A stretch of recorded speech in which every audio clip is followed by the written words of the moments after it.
చెప్పే మాయ మంత్రం కథ కదే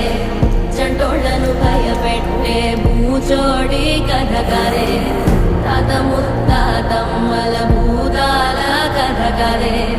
విక్రమాదిత్యుడు చెప్పిన వేదాళుడి కథ కదే దీపము నుండి దెయ్యం వచ్చే అల్లావుద్దీన్ కథ కాదే ఇది ముడత చర్మం ముసలి చెప్పే కథ లాంటి నిజమేలే